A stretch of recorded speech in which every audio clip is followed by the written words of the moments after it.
A successful and effective campaign always has a clear message. But what does clear and effective mean? First of all, the message needs to be easy to understand. It also needs to be easy to remember. And finally, having a clear and effective message means it requires no further explanation.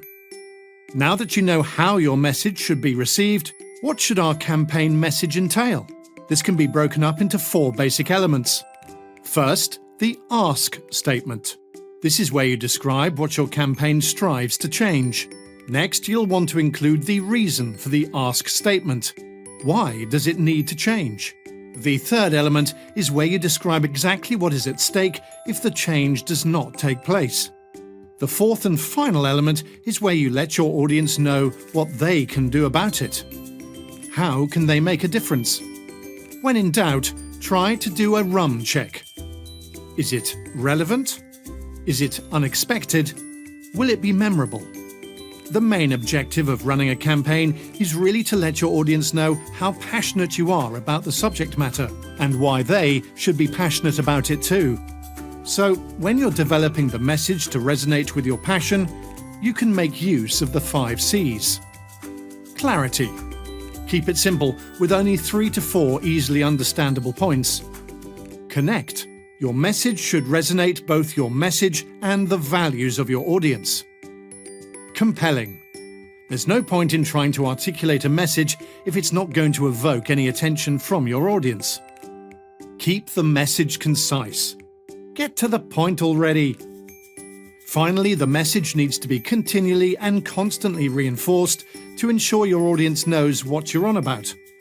But what does all of this mean? Simply put, you need to appeal to their emotions, because 98% of our thoughts are subconscious.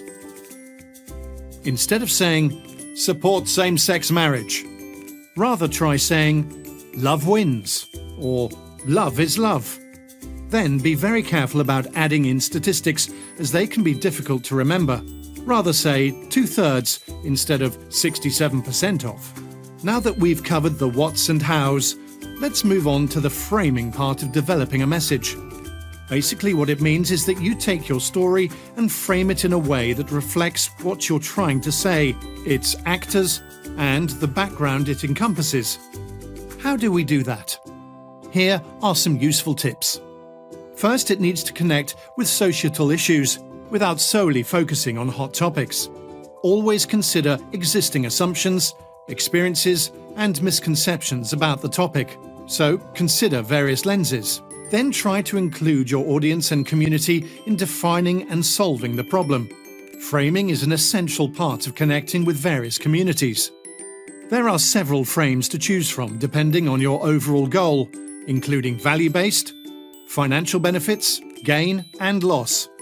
Furthermore, consider that each of these frames has essential elements that include urgency, persistence, simplicity, metaphors, and visuals. And there you have it. These basic steps will help you share your message in a way that your audience can understand and feel passionate about right alongside you. Visit our website at www.sojicampaigns.org for more details on how to develop the perfect campaign message.